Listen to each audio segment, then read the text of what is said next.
saya coba untuk bersemangat juga. Semoga teman-teman bisa lebih bersemangat seperti itu kurang lebih.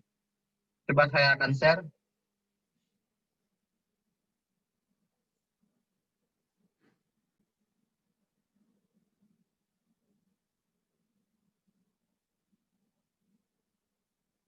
Gimana jelas ininya share-nya?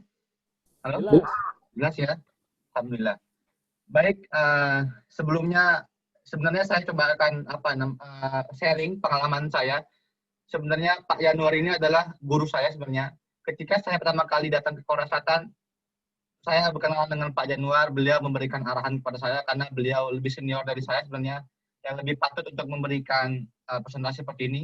Tapi karena kebetulan saya masih menjabat sebagai bagian dari Muska, ditugaskan oleh Ketua Muska langsung, jadi saya coba untuk membagi pengalaman saya kepada teman-teman semua seperti itu.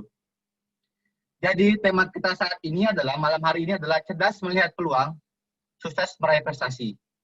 Dan saat ini saya adalah bagian dari ketua media dari IMUSKA, Indonesia Muslim Student Society di Korea Selatan, seperti itu. Dan ini adalah, dan ini adalah saya punya akun YouTube beberapa untuk share pengalaman pribadi saya, bagaimana saya dapat kuliah di Korea Selatan, bagaimana kehidupan saya di Korea Selatan. Di akun YouTube saya bisa dilihat di Kim Subhan. Kemudian di Instagram saya juga bisa di-follow di Subhan_King. Ini adalah beberapa kegiatan-kegiatan tentang perkuliahan di Korea Selatan juga saya upload di sini seperti itu. Jadi sekarang ini di Korea Selatan pukul 22.30, jadi perbedaan waktu sekitar 2 jam dari Indonesia. Nah, coba saya untuk sedikit men-share foto-foto pribadi saya ketika saya di Korea Selatan saat ini. Dan ini adalah video pertama saya ketika waktu itu di musim dingin di Korea Selatan di akhir Desember 2019. Ada kegiatan mahasiswa, semua mahasiswa di akhir semester itu ada namanya semacam trip. Jadi trip itu untuk mengunjungi salah satu tempat di daerah Naju di Korea Selatan, bagian selatan. Ada aktivitas hiking waktu itu, jadi coba untuk berwisata hiking dengan teman-teman, dan ini adalah pengalaman pertama saya hiking di ski di Korea Selatan. Dan alhamdulillah Allah berikan kelebihan bahwa saya bisa menggunakan ski dengan lancar, karena mungkin saya di Indonesia juga bisa menggunakan sepatu roda itu. Jadi tidak jauh beda antara menggunakan sepatu roda dengan ski seperti itu kurang lebih. Dan yang gambar kedua ini adalah gambar ketika di hiking bersama teman-teman di kampus di salah satu gunung di daerah Ulsan. Jadi hiking kalau misalnya kita seandainya untuk mendaki gunung di Korea Selatan tidak seperti di Indonesia, karena di Korea Selatan jalur yang sudah tentukan sudah sangat mudah sekali. Jadi sudah seperti jalan tidak seperti alami ya. Jadi udah ada batu, kemudian ada pegangan tangga seperti itu, ada beberapa ada alat bantu seperti itu kurang lebih. Di sini ketinggian kurang lebih sekitar 1 km atau 1000 meter lebih, kurang lebih seperti itu. Dan di ketiga ini adalah ini ketika saya ikut ujian black belt test di daerah Ulsan.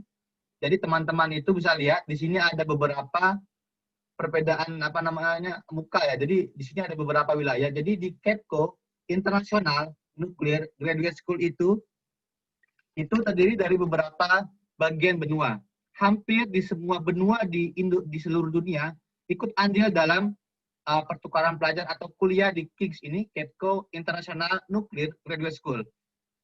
Teman-teman bisa lihat ada dari Eropa, muka-muka Eropa, ada dari Romania, Polandia, Belarusia, Republik Ceko, Armenia, kemudian dari Afrika juga ada, dari seperti di Nigeria, Kenya, Ghana, Uganda, Tanzania, Mesir atau Egypt, kemudian dari Asia, dari Korea Selatan sendiri, kemudian dari Indonesia, Malaysia, Kazakhstan, Mongolia, kemudian ada dari Timur Tengah, ada dari Arab Saudi, di Uni Emirat Arab, dan Jordania itu. Kemudian ada satu lagi dari benua Amerika, dari Brazil.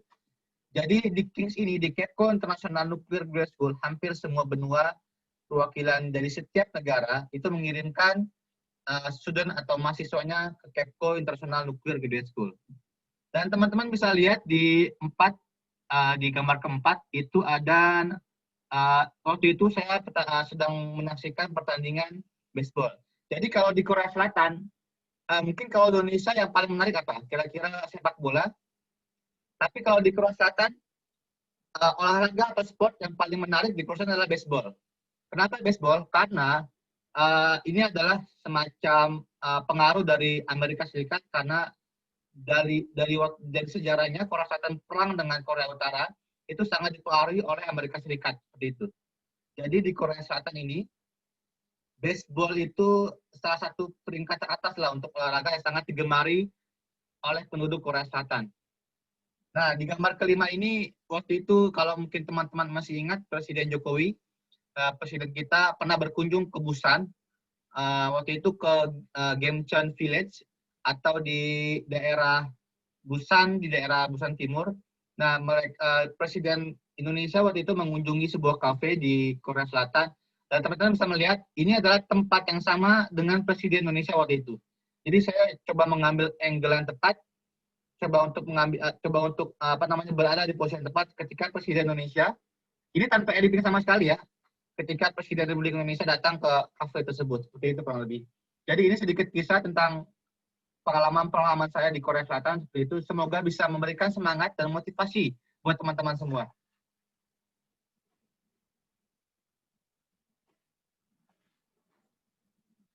Oke, sekarang coba saya untuk masuk ke riwayat pendidikan.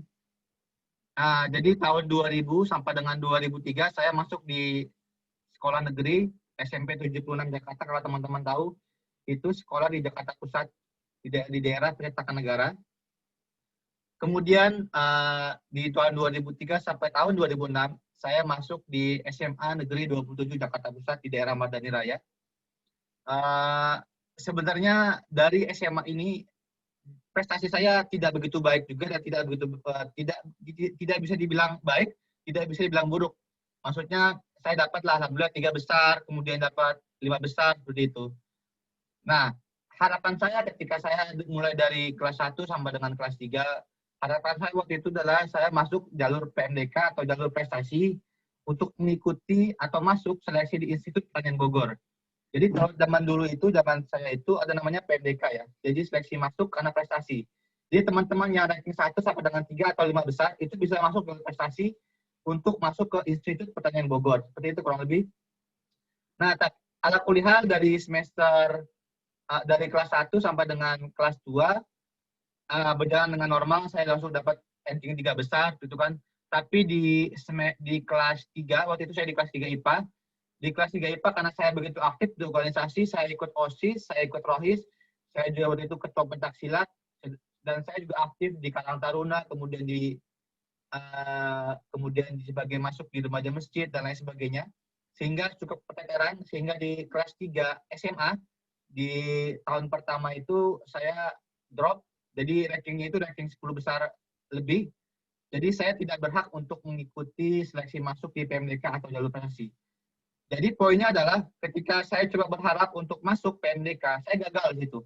Saya sudah coba untuk berusaha semaksimal mungkin untuk berusaha dengan giat agar masuk di jalur prestasi, diterima di Institut Pertanian Bogor, tapi saya gagal gitu kan. Karena di kelas 3 itu saya tidak bisa mendapatkan ranking 3 besar seperti itu. Kemudian saya coba lagi ketika gagal di PMDK, saya coba masuk untuk mengikuti SNMPTN atau SPMB di Universitas Indonesia. Jadi waktu itu teman-teman beberapa coba untuk melamar di universitas-universitas di daerah Jakarta, yaitu seperti Universitas Negeri Jakarta dan lain sebagainya. Dan teman-teman saya juga beberapa diterima seperti di UI, UGM, IPB, ITB dan lain sebagainya. Dan di sini adalah saya mengikuti SPTN atau SPM, saya juga gagal waktu itu. Jadi beberapa kegagalan saya cukup banyak ketika pertama itu gagal masuk jalur prestasi atau PMDK, kemudian gagal juga di SNMPTN atau SPMB di Universitas Indonesia. Jadi beberapa kegagalan yang saya alami sebenarnya secara manusiawi kita kecewa, kemudian kita sedih, itu wajar manusiawi. Tapi saya coba untuk mengingat target-target saya yang telah saya tuliskan di selembar kertas kemudian ditempel di dinding kamar saya bahwa saya harus bisa kuliah di luar negeri, bagaimanapun caranya, seperti itu kurang lebih. Jadi walaupun saya gagal, saya coba untuk move on, untuk bangkit. Kalau bahasa anak sekarang move on atau bangkit, saya coba melamar atau coba apply di Politeknik Negeri Jakarta, dulu namanya Politeknik Universitas Indonesia. Jadi saya waktu itu ingin masuk ikut SMPTN atau SPMB di UI, tapi gagal di UI, tapi saya dapatnya di Politekniknya UI atau Politeknik Negeri Jakarta di program diploma atau D4, seperti itu kurang lebih. Dan di sini saya cukup banyak pengalaman berharga di Politeknik Negeri Jakarta ini, mengikuti kegiatan-kegiatan untuk kemahasiswaan, untuk kegiatan-kegiatan organisasi dan lain sebagainya. Kemudian ketika lulus Politeknik Negeri Jakarta, waktu itu saya coba untuk melamar di PT PLN Persero. Kalau teman-teman tahu, PT PLN adalah sebuah perusahaan yang cukup besar di Indonesia. PLN ini cukup banyak anak induknya seperti Indonesia Power, kemudian PT Pembangkit Indonesia Jawa dan Bali dan sebagainya. Di sini adalah titik di sini juga titik kegagalan saya. Ketika coba saya untuk melamar di PT PLN, saya gagal di akhir, yaitu ketika cek kesehatan. Jadi ya bisa dibilang ini adalah salah satu kegagalan yang sangat menyakitkan buat saya. Karena teman-teman saya satu angkatan itu benar sekali yang diterima di PT PLN, sedangkan saya yang mungkin ya jika dibandingkan dengan teman-teman saya lain, ya mungkin saya lebih baik dalam segi IPK, indeks prestasi kumulatif. Tapi teman-teman saya yang lebih rendah indeks prestasi kumulatifnya, mereka diterima di PT PLN Persero. Dan ini membuat saya sangat sedih. Kok kenapa seperti ini? Saya cukup bertanya-tanya kenapa seperti ini, kenapa seperti itu gitu kan. Karena menurut saya lebih baik dari mereka. Itu menurut pendapat pribadi saya. Tapi kenyataannya tidak. Allah memberikan jalan lain buat saya. Saya ditolak di PT PLN, kemudian saya sempat kerja di perusahaan swasta di pabrik di daerah Cikarang. Kemudian sekitar tahun 2011, saya diterima di Badan Tenaga Nuklir Nasional atau di Batan. Saya waktu itu masuk di Batan melalui ijazah saya yaitu diploma D3. Nah, kemudian dari diploma itu sambil kerja di Batan, saya kuliah di Universitas Pancasila atau S1 di Universitas Pancasila dengan program ekstensi. Seperti itu kurang lebih. Dan sehingga lulus dari Universitas Pancasila, kemudian ada penyesuaian ijazah di Batan, kemudian ada peluang untuk kuliah S2, baik itu dalam negeri maupun di luar negeri.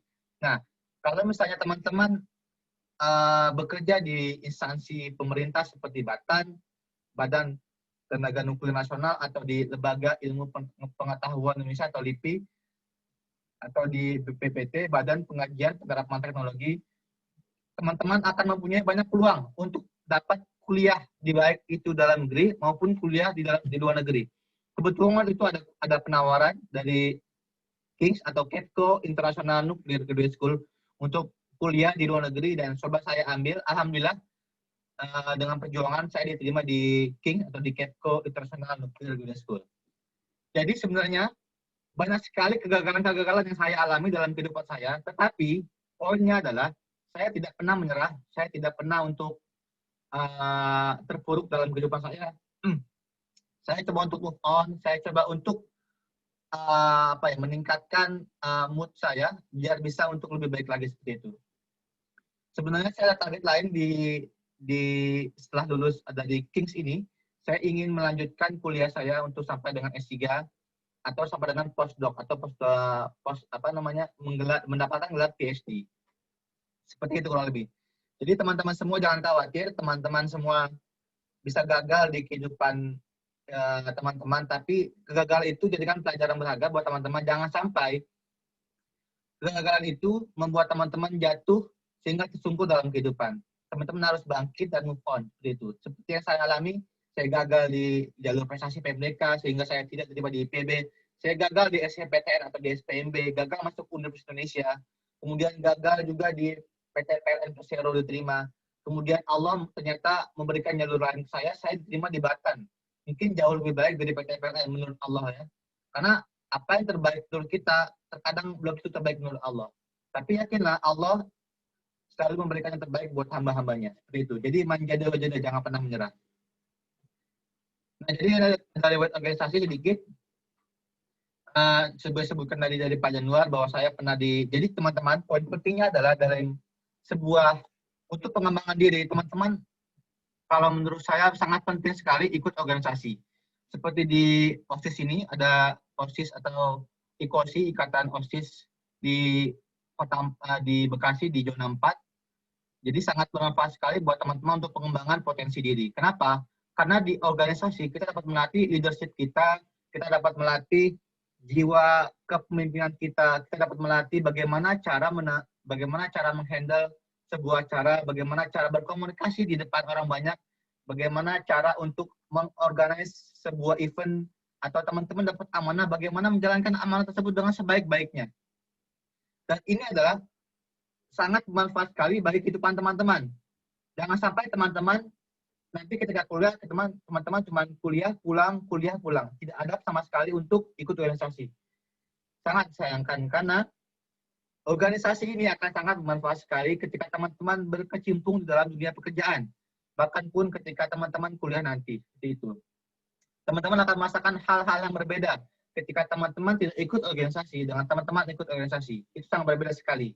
Teman-teman yang ikut berorganisasi itu biasanya punya jiwa yang tangguh, punya jiwa yang kuat, seperti itu kurang lebih. Jadi teman-teman tidak akan mudah putus asa, teman-teman tahu bagaimana cara bersosialisasi untuk berteman dengan teman-teman yang lain, seperti itu. Kemudian juga dari kampus, saya juga aktif di Badan Eksekutif Mahasiswa, kemudian juga di Majelis Permusyawaratan Mahasiswa, kemudian di Himpunan Jurusan Mahasiswa. Nah, kemudian di 2011, saya masuk di organisasi Lima Puspitek. Waktu itu ada kegiatan-kegiatan terkait dengan kajian-kajian ilmiah di Puspitek, dan saya coba ikut andil dalam hal tersebut. Dan ini sangat menarik sekali, karena bagaimanapun Indonesia itu harus bisa maju dalam segi iptek, ilmu pengetahuan dan teknologi. Dan teman-teman perlu ketahui bahwa di Puspitek itu adalah Pusat Penelitian Ilmu Pengetahuan Teknologi di Serpong, dan itu adalah salah satu pusat ilmu pengetahuan terbesar di Indonesia. Mungkin terbesar di Indonesia ya, karena di sana ada beberapa lembaga seperti BPPT, Badan Pengkajian Penerapan Teknologi, ada LIPI, Lembaga Ilmu Pengetahuan Indonesia, kemudian ada dari Kementerian Lingkungan Hidup, ada dari Kementerian Ristek dan Teknologi, ada dari Kementerian Lingkungan dan Kementerian Perhutanan, dan lain sebagainya. Kemudian di tahun 2019-2020 saya juga dapat amanah dari IBUSKA, yaitu Indonesia Muslim Student Society di Korea Selatan. Saya coba ikut aktif. Sekarang saya menjabat di ketua media, bagian media di IBUSKA itu. Dan kemudian teman-teman jangan lupakan juga ketika teman-teman aktif di kampus, teman-teman aktif di sekolah, kemudian teman-teman juga harus aktif di masyarakat. Jadi ada keseimbangan antara sekolah dengan masyarakat. Maksud saya keseimbangan antara organisasi di sekolah, organisasi di kampus, dengan organisasi di masyarakat. Jadi saya juga ikut andil, maksudnya ikut peran serta dalam organisasi Karang Taruna. Karang Taruna di masyarakat, kemudian juga remaja masjid di masyarakat. Kemudian saya pernah menjabat jadi ketua remaja masjid periode 2006 sampai 2010. Jadi cukup banyak organisasi yang saya ikuti. Dan poinnya adalah ketika teman-teman ikut organisasi, teman-teman akan merasakan sesuatu yang berbeda dalam kehidupan teman-teman. Contohnya adalah teman-teman bisa bisa melatih berbagai kepribadian yang baik buat teman-teman. Seperti itu. Nah, kemudian apa itu prestasi potensi diri? Jadi, potensi diri itu adalah segenap kemampuan yang dimiliki setiap individu sehingga bila dikembangkan memungkinkan individu tersebut mencapai prestasi tertentu. Nah, ini adalah potensi diri. Teman-teman, setiap individu itu punya potensi diri, potensi yang dimiliki oleh teman-teman. Mungkin potensi prestasi, ada potensi bidang kesenian, ada potensi bidang olahraga, dan lain sebagainya. Mungkin teman-teman jangan mengajarkan potensi itu cuma di bidang akademik. Karena beberapa teman saya pun potensinya itu luar biasa. Dia itu mendapatkan beasiswa di pelatnas seperti pelatnas bela diri di pencaksilat, ada dari pelatnas dari sepak bola dan lain sebagainya. Jadi kalau kata Einstein. Jadi Einstein itu pernah bilang, everyone is a genius. But if you judge a fish on its ability to climb a tree, it will live its whole life, believing that it is stupid. Jadi setiap orang itu adalah jenius. Jika teman-teman atau adik-adik semua atau kita itu menyuruh ikan untuk memanjat sebuah pohon, mustahil lah, stupid. Itu adalah perbuatan yang bodoh. Tidak akan mungkin lah. Ikan itu untuk berenang, kemudian burung itu untuk terbang. Itu dia mempunyai kemampuan masing-masing. Jadi teman-teman jangan khawatir ketika teman-teman mempunyai akademik yang kurang bagus, mungkin teman-teman ada potensi di bidang lain seperti bidang kesenian atau potensi di bidang bela diri dan lain sebagainya. Jadi jangan pernah putus asa, never give up dan keep struggle. Itu. Dan kemudian bagaimana cara mengenali, menggali dan mengembangkan potensi diri. Pertama itu adalah berusaha mengenal dan mempelajari berbagai aktivitas berbagai bidang. Nah, jadi mengenal dan mempelajari ini jadi gini, teman-teman, saya coba untuk share. Ketika saya di SMA, cita-cita saya waktu itu sempat terpikir saya ingin jadi ahli sejarah. Karena waktu itu saya sangat tertarik dengan sejarah-sejarah, baik itu sejarah-sejarah di Indonesia maupun sejarah-sejarah di dunia luar atau di internasional. Karena dengan sejarah kita bisa melihat, kita bisa berpikir ke depan dan ke belakang waktu itu. Tapi itu di kelas 1 SMA. Tapi ketika di kelas 2 SMA, saya mendapatkan materi tentang fisika, tentang nuklir. Cuma saya berpikir, bagaimana nuklir itu berkembang penting buat kehidupan manusia. Bagaimana nuklir itu seperti pisau yang bisa untuk membunuh manusia, tapi juga bermanfaat untuk kehidupan kita sehari-hari seperti pisau. Nah, jadi coba untunglah mengenal atau mempelajari aktivitas berbagai bidang. Di kelas 2 SMA, saya coba untuk menekuni atau tertarik dengan dunia nuklir. Kenapa? Karena waktu itu di kelas 2 SMA saya dapat guru fisika yang sangat saya gemari dan sangat saya suka lah dengan mata pelajarannya waktu itu, dan sangat menarik sekali, sehingga saya sangat tertarik sekali dengan nuklir, bahwa nuklir itu sangat luar biasa, bahwa sekecil itu bisa membuat bom atau bom nuklir yang teman-teman kalau misalnya tahu sejarah Hiroshima dan Nagasaki dibom zaman Perang Dunia Kedua, sehingga sekitar lebih dari mungkin 300.000 orang meninggal dunia, dan itu di Nagasaki dan Hiroshima, di dua tempat berbeda di Jepang. Dengan kekuatan bom itu bisa meluluhlantakkan sebuah kota, dan Jepang harus tunduk kepada sekutu. Waktu itu Amerika Serikat, sehingga Jepang mengibarkan bendera kekalahan. Sehingga salah satunya adalah Indonesia bisa merdeka dari Jepang waktu itu. Kemudian hal kedua adalah pilih bidang kegiatan yang paling menyenangkan. Kemudian pelajari, kembangkan secara detail, ya sungguh-sungguh. Yang ketiga, kembangkan secara optimal bidang kegiatan tentu yang telah kita pilih. Nah, jadi poin saya adalah, ketika saya tertarik dengan bidang fisika, saya tertarik dengan bidang nuklir, lalu apa selanjutnya yang bisa saya pelajari? Kemudian saya tertarik dengan bidang mechanical, makanya ketika dimasuk di Politeknik Negeri Jakarta, saya mencoba untuk memilih bidang mechanical atau mechanical engineering, gitu ya. Di sini saya menemukan sesuatu yang berbeda. Saya bisa berpikir tentang bagaimana cara menggunakan engine atau mesin bergerak, kemudian menghitung kalkulasi sebuah engine atau mesin, kemudian juga bisa mengkalkulasi atau memaintain bagaimana cara memaintain sebuah mesin atau engine gitu. Saya sangat suka sekali, saya bisa mendesain sesuatu dari ilmu mekanikal ini seperti itu. Nah, kemudian bagaimana caranya? Teman-teman mungkin ingat 3M ya. Dari ini adalah dari apa namanya? 3M ini maksudnya mulai dari saat ini, kemudian mulai dari hal kecil, dan mulai dari diri sendiri. Teman-teman bisa mulai dari saat ini. Setelah webinar ini, saya harapkan teman-teman bisa bisa mulai membuat target-target kehidupan dalam kehidupan adik-adik semua, kemudian menempelkannya di kamar, kemudian juga mulai dari hal kecil, dan mulai dari hal diri sendiri. Ini sangat penting, karena ketika teman-teman hanya sekedar menyaksikan, setelah itu lupa, tidak ada kegiatan sama sekali, tidak ada berbekas sama sekali, maka hilanglah semua yang ada teman-teman harapan atau adik-adik harapan semua. Seperti lepas semua, seperti itu. Jadi mulai saat ini dan mulai dari hal kecil. Hal kecil adalah ketika teman-teman selesai dari webinar ini, teman-teman menuliskan langsung ditempel di dinding kamar. Itu. Dan kemudian mulai dari diri sendiri. Jangan mulai dari orang lain. Nah, Bill Gates Semua orang tahu tentang Bill Gates, bahwa Bill Gates pernah berkata, I failed in some subject in exam, but my friend passed in all. No, he is an engineer in Microsoft, and I am the owner of the Microsoft. Jadi, si Bill Gates ini, dia pernah gagal dalam sebuah ujian, tapi temannya itu lolos ujian tersebut kan. Tapi yang lolos itu temannya itu dia sebagai engineer doang di perusahaannya milik Bill Gates. Jadi poinnya adalah ketika kita gagal, jangan takut akan kegagalan. Bahwa saya pernah cerita sebelumnya bahwa saya pernah gagal di untuk melakukan apply di SPMB atau SPTN, gagal untuk meraih PMDK dan lain sebagainya. Jadi jangan pernah takut untuk kegagalan seperti itu. Jadi apa faktor yang mempengaruhi potensi? Ada faktor dari luar, ada faktor dari dalam. Faktor dari luar ada kondisi keluarga. Jadi teman-teman mungkin perlu diketahui bahwa saya juga dari kondisi keluarga yang dibilang kurang mampu. Jadi sewaktu saya kelas 2 SMP, ayah saya meninggal dunia.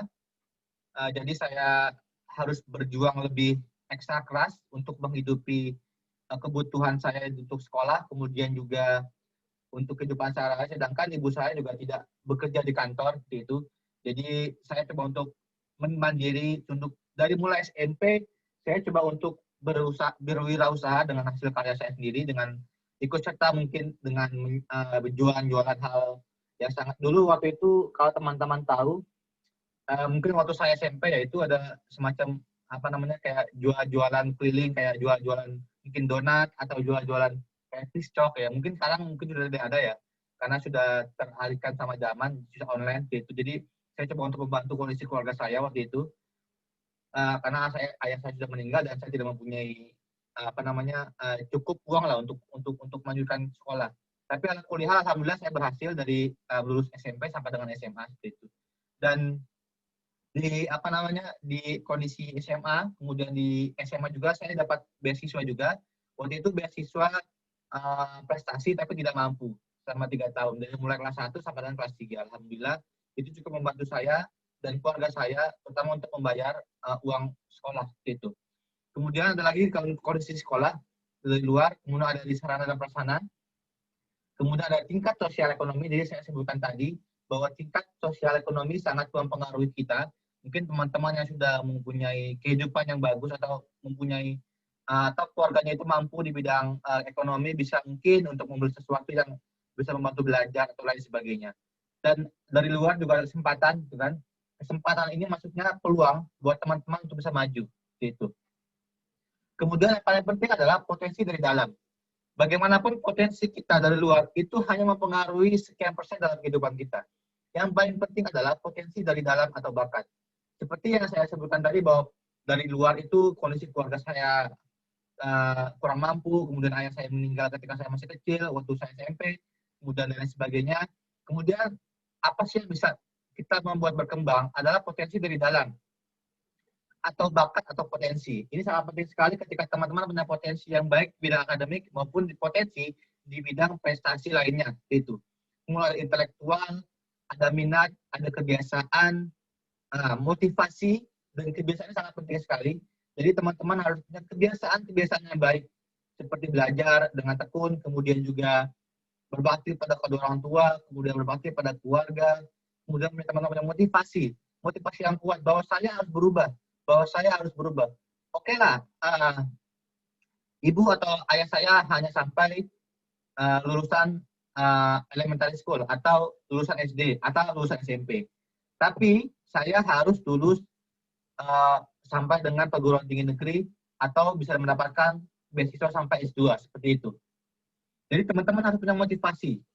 Kemudian dari pengalaman pribadi, teman-teman juga harus punya maksudnya gini, dari dalam itu pengalaman hidup teman-teman. Jadikan acuan bahwa teman-teman jangan pernah berputus asa, jangan pernah untuk merasa murung dalam kegagalan seperti itu. Dan poin penting menarik dan poin penting yang sangat penting lainnya adalah kesehatan dan emosi. Kesehatan ini sangat penting karena teman-teman bagaimanapun kalau teman-teman berprestasi, tapi teman-teman mempunyai kesehatan yang buruk, sangat disayangkan karena akan terhenti karena kesehatan yang sangat buruk. Saya waktu itu mempunyai tetangga di Jakarta. dia mempunyai prestasi yang sangat luar biasa, tapi di sisi lain dia mempunyai kesehatan sangat buruk karena dia merokok seperti itu. Jadi terkena kanker paru dan lain sebagainya karena perokok. Jadi teman-teman harus bisa menjaga kesehatan teman-teman untuk bisa maju. Jadi selain juga pengalaman, motivasi, kebiasaan baik, kemudian potensi, kemudian juga emosi. Emosi sangat penting sekali. Karena kalau misalnya teman-teman punya potensi tapi emosinya masih labil, itu akan sangat sulit sekali untuk bisa mengembangkan potensi diri. Nah, teman-teman kalau tahu Thomas Alva Edison itu adalah penemu dari lampu seperti itu. Nah, teman-teman mungkin tahu bahwa dia pernah mengatakan atau mungkin teman-teman pernah mendengar dari buku bahwa dia mengatakan bahwa saya tidak gagal. Saya hanya menemukan 10.000 cara yang tidak berhasil. Banyak kegagalan dalam hidup, mereka tidak menyadari betapa dekatnya mereka dengan keberhasilan saat mereka menyerah, tidak ada yang dapat menggantikan kerja keras. Jadi, Thomas Alva Edison itu membutuhkan 10.000 kegagalan untuk bisa menemukan sebuah lampu. Itu. Jadi teman-teman jangan pernah khawatir. Teman-teman gagal 1 kali, 2 kali, 3 kali, 4 kali, 5 kali. Jika dibandingkan dengan kegagalan-kegagalan yang lain, itu sangat kecil sekali jika dibandingkan dengan Thomas Alva Edison seperti itu. Jadi jangan pernah untuk merasa takut, jangan pernah untuk merasa minder. Seperti itu.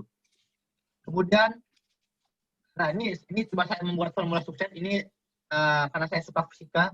Jadi kalau teman-teman dari IPA atau mungkin pernah belajar fisika, teman-teman mungkin tahu dengan formulasi F sama dengan massa dikali gravitasi. Ini adalah rumus untuk force atau gaya dalam satuan Newton. Kemudian massa dalam kilogram, kemudian gravitasi dalam satuan meter persatuan. Jadi massa ini adalah load teman-teman atau usaha teman-teman. Halo?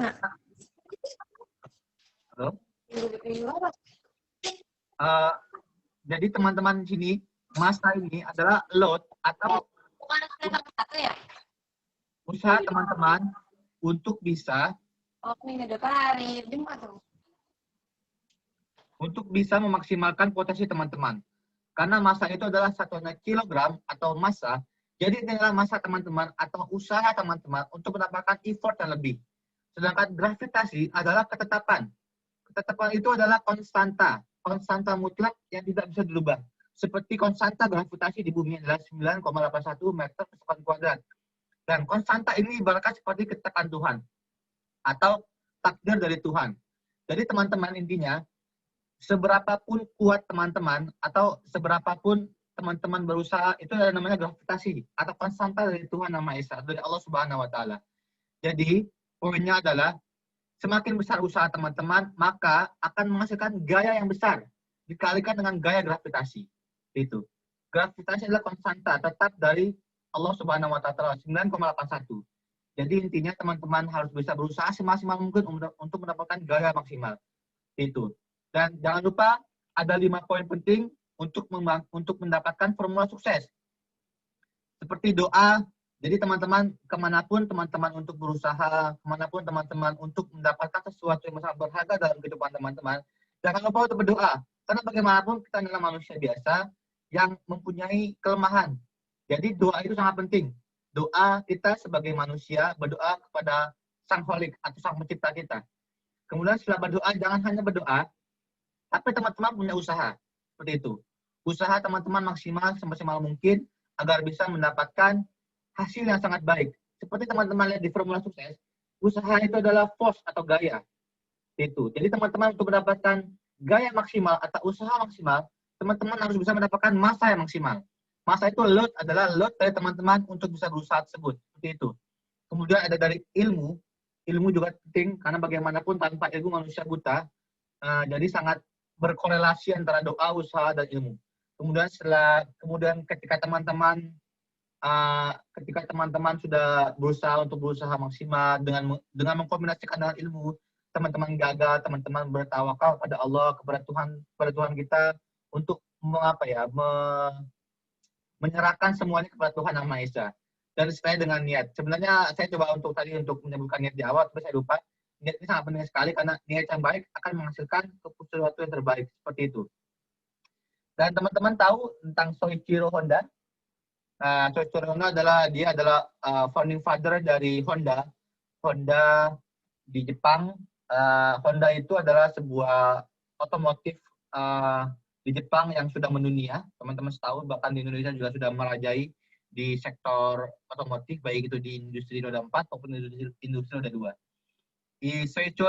Soichiro Honda ini pernah mengatakan bahwa success represent the 1% of your work, which result from the 99% of the failure. Jadi, kesuksesan mempresentasikan 1% dari pekerjaan kamu yang menghasilkan 99% kegagalan. Jadi teman-teman kalau melihat seseorang sukses itu jangan melihat, wah orang ini sukses ya. Tapi teman-teman harus melihat dari 99% itu kegagalan. Itu banyak kegagalan-kegagalan dalam kehidupan mereka, seperti yang sebutkan tadi bahwa Thomas Alva Edison, Soichiro Honda, Albert Einstein dan lain sebagainya. Jadi jangan pernah takut gagal, seperti itu. Nah, jadi selain untuk formula sukses, teman-teman harus mempunyai kepribadian sukses. Jadi kepribadian yang baik akan menghasilkan effort yang baik, gitu. Akan menghasilkan hasil yang baik. Saya semenjak mulai dari ayah saya meninggal, saya bertekad bahwa saya harus jadi orang sukses. Ayah saya hanya lulusan SMP, ibu saya hanya lulusan SD atau madrasah aliyah di daerah di kampung lah, seperti itu kurang lebih. Jadi hanya SMP dan SD. Jadi saya pribadi harus punya kekuatan untuk bisa lebih baik dari kehidupan atau dari pendidikan orang tua saya, seperti itu. Bukan dalam rangka untuk sombong, tapi dalam rangka untuk motivasi, untuk kebaikan. Seperti itu, bahwa kita bisa, insya Allah gitu. Dengan cara seperti apa? Dengan cara mempunyai kepribadian yang sukses. Ada beberapa poin penting dalam kehidupan pribadi yang perlu teman-teman atau adik-adik terapkan dalam kehidupan sehari-hari, seperti disiplin. Saya coba untuk disiplin ketika saya pulang sekolah, saya belajar dengan giat. Kemudian juga saya di sekolah, saya ikut organisasi seperti OSIS, PROIS, dan lain sebagainya. Kemudian juga disiplin dan bertanggung jawab. Saya mempunyai tanggung jawab waktu itu untuk membantu keluarga saya seperti mungkin benar-benar atau merapikan rumah atau merapikan baju sendiri, tempat tidur dan lain sebagainya. Dan poin penting dan yang lainnya adalah menggunakan waktu untuk sebaik-baiknya. Jadi teman-teman ketika masih muda, teman-teman mempunyai semboyan harus berjuang sekeras mungkin, harus berusaha semaksimal mungkin. Jangan sampai waktu teman-teman atau adik-adik semua di masa muda ini di SMA, teman-teman abaikan semua seperti itu. Harus bisa maksimalkan.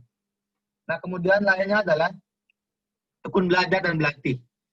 Nah, tekun belajar dan berlatih ini sangat ada kaitannya dengan disiplin. Kemudian juga memiliki gaya hidup yang sehat, kemudian juga membatasi diri dengan pergaulan yang tidak bermanfaat. Jadi kalau misalnya saya dulu waktu masa SMA, saya aktif di OSIS, kemudian saya aktif di organisasi lainnya. Ketika saya selesai, saya pulang ke rumah, malam untuk belajar, dan lain sebagainya. Jadi teman-teman harus bisa memanfaatkan maksimal waktu untuk kehidupan yang lebih baik, seperti itu. Dan kepribadian sukses adalah harus bisa mengubah hambatan dan tantangan menjadi peluang. Setelah saya sebutkan tadi bahwa saya pernah mengalami kegagalan di SMPTN, di SPMB, kemudian juga gagal dalam mendapatkan kerja di PT PLN Persero, tapi itu bukan sesuatu yang ending of my life. Jadi bukan akhir dari hidup saya seperti itu. Saya coba untuk mengubah hambatan tersebut menjadi tantangan menjadi peluang itu. Dan saya bisa untuk mengubah hambatan kemudian dan tantangan itu menjadi sebuah peluang seperti itu. Nah, jadi di tahun era 50-an itu ada sebuah penelitian bahwa IQ atau intelligent quotient itu lebih penting dari semuanya. Tapi di sekitar tahun 80 tahun 90-an itu ada namanya EQ, emotional intelligent quotient. Itu adalah emosi manusia untuk bisa memanage, untuk bisa mengatur pribadiannya menjadi lebih baik seperti itu. Kemudian di tahun 2000 ada penelitian lagi dari Ari Ginanjar dan lain sebagainya bahwa ada namanya SQ, spiritual question. Jadi ini adalah sebuah sinkronisasi proses dari spiritual kita sebagai makhluk sebagai makhluk dari dari manusia, sebagai makhluk yang beriman kepada Allah Subhanahu wa taala. Nah, mengapa perlu IQ, EQ dan SQ? Dan ini perlu diintegrasikan karena kalau misalnya IQ saja yang diutamakan, itu hasilnya adalah buta hasil, buta hati. Seperti yang teman-teman bisa lihat di grafik ini, kalau misalnya IQ saja yang diutamakan itu akan buta hati. Seperti itu. Kemudian juga kalau misalnya seandainya IQ dengan EQ itu bisa dikombinasikan tanpa SQ, itu akan menjadi diktator atau koruptor. Jadi teman-teman bisa tahu bahwa banyak orang-orang pintar, banyak orang-orang mempunyai intelijen yang sangat tinggi, banyak orang-orang mempunyai EQ atau emotional quotient itu mempunyai sangat tinggi sekali, tapi dia itu diktator dan koruptor karena tidak adanya SQ seperti itu. Kemudian kalau misalnya seandainya dari kita hanya mementingkan SQ akan menjadi petapa yang hanya memberikan spiritual quotient, memberikan spiritualnya untuk diri sendiri tanpa ada mempedulikan orang lain, seperti petapa. Dia hanya mementingkan SQ atau spiritual quotient, itu. Kemudian yang lebih baik adalah ketika kita bisa mengembangkan atau mengkombinasikan antara IQ, EQ dengan SQ. Itu insya Allah akan menjadi manusia paripurna atau ESQ seperti itu. Seperti mungkin kalau di Islam kita bisa mencontoh Rasulullah SAW bahwa beliau memiliki semuanya dari IQ, EQ dengan SQ seperti itu.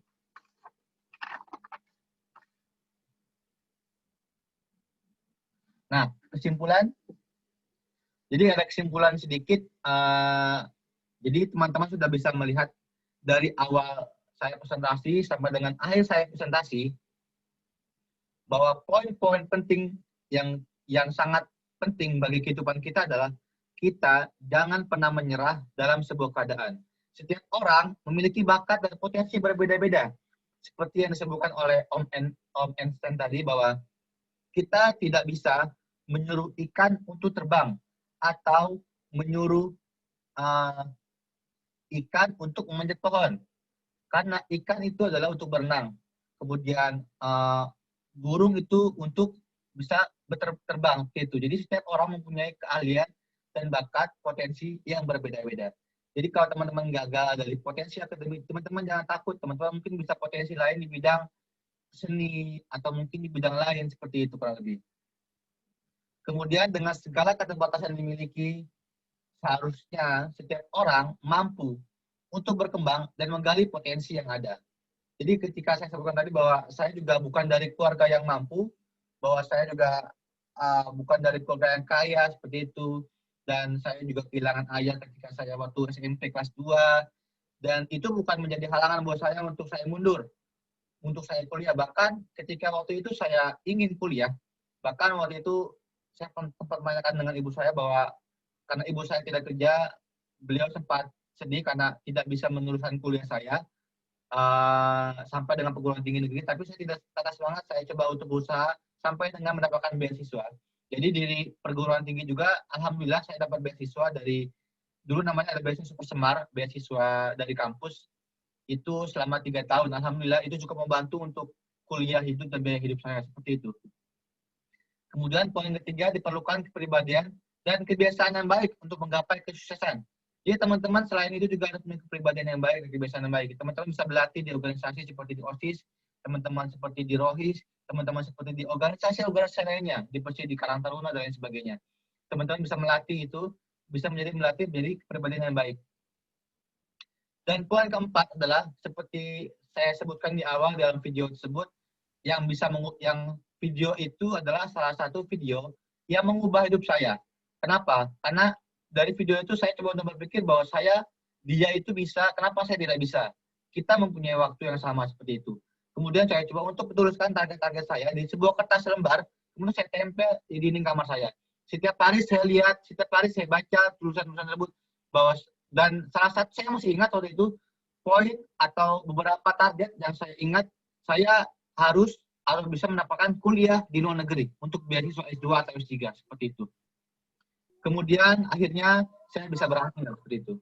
Kemudian poin nomor 5, jika saya bisa, kenapa Anda tidak? Karena kita memiliki waktu yang sama, yaitu 24 jam setiap harinya. Jadi teman-teman jangan takut untuk bisa mencoba. Karena kegagalan-kegagalan dalam kehidupan teman-teman akan menjadi pengalaman berharga dalam kehidupan teman-teman semua. Seperti yang saya alami, saya gagal di SMPTN, saya gagal untuk mendapatkan PTPLN Persero, diterima di PTPLN Persero, saya gagal di tempat lain dan lain sebagainya. Itu bukan berarti kan kegagalan dalam kehidupan, seperti itu. Dan terakhir, selamat mencoba tanpa pantang menyerah. Ya, mungkin itu saja yang bisa saya sampaikan dari kesempatan hari ini. Karena sudah diingatkan juga sama moderator, karena waktunya sudah sangat mepet. Sebenarnya, saya ada beberapa slide lagi atau apa namanya informasi tambahan terkait dengan nuklir. Karena saya bekerja di Badan Tenaga Nuklir Nasional atau Batan, dan coba saya untuk mensosialisasikan sedikit tentang nuklir. Apa sih nuklir itu? Tapi karena berhubung waktunya sudah habis, mungkin bisa dari kesempatan kita untuk bisa mencoba untuk membahas tentang nuklir atau bagaimana sih potensi nuklir, bagaimana sih kehidupan kita untuk berinteraksi dengan radiasi seperti itu. Itu aja dari saya. Terima kasih. Assalamualaikum warahmatullahi wabarakatuh.